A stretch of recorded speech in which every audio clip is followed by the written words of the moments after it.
Sexual intercourse या संभोग fertilisation का प्रोसेस होता है जिसमें पुरुष और महिला एक दूसरे से यौन संबंध बनाते हैं, जिसमें पुरुष का स्पर्म और महिला का एग मिलकर एक गर्भ का निर्माण करते हैं। तो आज इस वीडियो में हम फर्टिलाइजेशन का पूरा प्रोसेस जानेंगे जो आप लोगों के बहुत काम आने वाला है। तो वीडियो को जरा भी स्किप किए बिना पूरा जरूर देखना और समझना। तो सेक्सुअल इंटरकोर्स के दौरान वेजाइना में स्पर्म एंटर करने से उसकी जर्नी शुरू होती है। ओव्यूलेशन के टाइम सर्विकल म्यूकस चेंज होता है जिससे स्पर्म सर्विक्स से वेजाइना की ओर जा सके। यूटेरस में होने वाले पंपिंग मोशन और फैलोपियन ट्यूब के सीलियस के कारण स्पर्म को एग तक पहुंचने में हेल्प मिलती है और स्पर्म को एग फर्टिलाइज कर पाता है। इसके बाद फर्टिलाइज एग फैलोपियन ट्यूब से यूटेरस की ओर आता है और फर्टिलाइजेशन के 6 से 12 दिनों के बाद फर्टिलाइज्ड एग यूटेरस लाइनिंग यानी एंडोमेट्रियम से अटैच हो जाता है। इस प्रोसेस को इम्प्लांटेशन कहा जाता है। तो अब बात आती है बेबी फॉर्मेशन की, यानी कि बच्चा कैसे बनता है।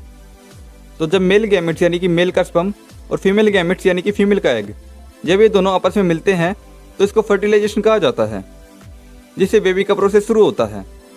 तो बेबी फॉर्मेशन के लिए सबसे पहले जाइगोट का निर्माण होता है और उसके बाद होता है सेल डिवीजन।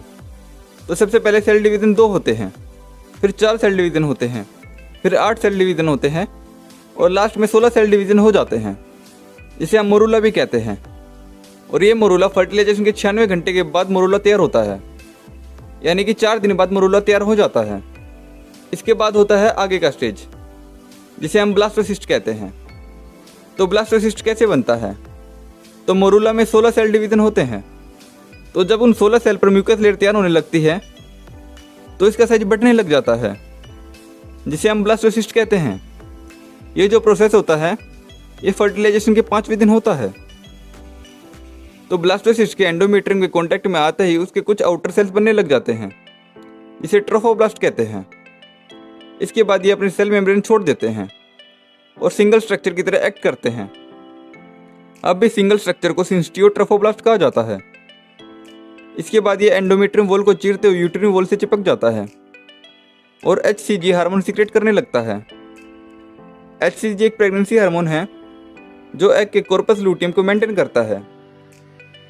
कॉर्पस लूटियम से प्रोजेस्टेरोन सीक्रेट होता है, जिससे मेंस्ट्रुअल साइकिल बंद हो जाता है, यानी कि पीरियड्स आना बंद हो जाते हैं। प्रेगनेंसी टेस्ट में यूरिन या फिर ब्लड में मौजूद HCG डिटेक्ट होने के बाद ये प्रेगनेंसी पॉजिटिव है या नहीं इसका पता लगाया जाता है। HCG हार्मोन होने वाले बच्चे को मां के शरीर में किसी बाहरी टिश्यू जैसे रिकॉग्नाइज होने से बचाता है और प्रेगनेंसी के 3रे महीने के दौरान बच्चे के ऑर्गन्स और टिश्यू बनाने में HCG हेल्प करता है। बेबी डेवलपमेंट के दूसरे हफ्ते के बीच में सिंस्टियो ट्रोफोब्लास्ट में लेक्नो नामक के स्पेसीज बनने लग जाते हैं। ये स्पेसीज साथ में फ्यूज होकर एक नेटवर्क बनाते हैं, जिसमें डैमेज इंडोमेट्रियम का ब्लड भर जाता है और कोरियोनिक विलाई प्रोजेक्शन जड़ों की तरफ बढ़ने लग जाते हैं और ये माँ के खून से घिरे होते हैं। माँ के खून में ऑक्सीजन और न्यूट्रिएंट्स होते हैं जो इंटरवीलियस स्पेसेस में एंटर होकर प्लेसेंटल मेम्ब्रेन में डिफ्यूज होते हैं और माँ की कोख में पल रहे बच्चे तक पहुँचते हैं।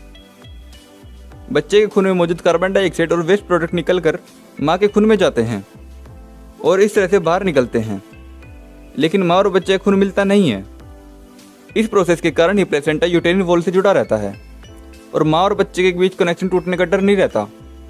प्लेसेंटा का जो काम है वह है बच्चे को ऑक्सीजन और न्यूट्रिशन का पहुंचाना। प्लेसेंटा और बच्चे की नाभि से जुड़ी गर्भनाल माँ से बच्चे तक ऑक्सीजन और न्यूट्रिएंट्स पहुंचाती हैं और साथ ही बच्चे के खून से वेस्ट प्रोडक्ट को बाहर निकालती है। गर्भनाल में स्टेम सेल्स होते हैं जो अलग अलग तरह के सेल जैसे बोन सेल्स, फैट सेल्स में डिफरेंस रखने की क्षमता रखते हैं। साथ ही अलग अलग तरह के ब्लड सेल्स बनाने के लिए रिस्पॉन्सिबल होते हैं। गर्भनाल की लेंथ लगभग 55 सेंटीमीटर से लेकर 60 सेंटीमीटर के बीच की होती है। प्रेगनेंसी के 12वें हफ्ते तक प्लेसेंटा पूरी तरह बन जाता है और अपना काम करने योग्य हो जाता है। ये माँ और बच्चे के बीच एसेंशियल सब्सटेंस के exchange, waste elimination, hormone production और इम्यून प्रोटेक्शन के लिए जिम्मेदार होता है और साथ ही टॉक्सिन्स, पैथोजेंस और ड्रग्स को फिल्टर आउट करके बच्चे तक पहुंचने से रोक कर उसे नुकसान पहुंचाने से बचाता है। बच्चे के डेवलपमेंट के लिए सही टेम्परेचर मेंटेन करने का काम भी प्लेसेंटा ही करता है। प्रेगनेंसी के लास्ट तक प्लेसेंटा की ब्लड वेसल्स और भी ज़्यादा ऑर्गेनाइज्ड और डेवलप्ड बन जाती हैं और बच्चे की डिलीवरी तक सपोर्ट देती है। जब डिलीवरी का समय आता है तब प्लेसेंटा प्रोस्टाग्लैंडिन जैसे हायर लेवल हार्मोन्स प्रोड्यूस करने लगता है। प्रोस्टाग्लैंडिन सर्विकल ओपनिंग में, सर्विक्स को डायलेट करने में और कॉन्ट्रैक्शन के लिए बेबी को रेडी करने में रोल प्ले करता है, जिससे बच्चे को बाहर निकाला जा सके। लेबर के टाइम के लिए प्लेसेंटा में सफिशिएंट ऑक्सीजन और न्यूट्रिएंट्स रहते हैं, जिससे बच्चे को यूटेरिन कॉन्ट्रैक्शन के कारण ब्लड फ्लो में आने वाले टेम्परेरी रिडक्शन के टाइम भी ऑक्सीजन और न्यूट्रिएंट्स मिलते रहे। यूटेरस में होने वाले इन कॉन्ट्रैक्शन के कारण प्लेसेंटा यूटेरिन वॉल से डिटैच होने लगता है, जो एक नेचुरल प्रोसेस है, जिससे बच्चे की डिलीवरी के बाद प्लेसेंटा को यूटेरस टिश्यू से अलग किया जा सके।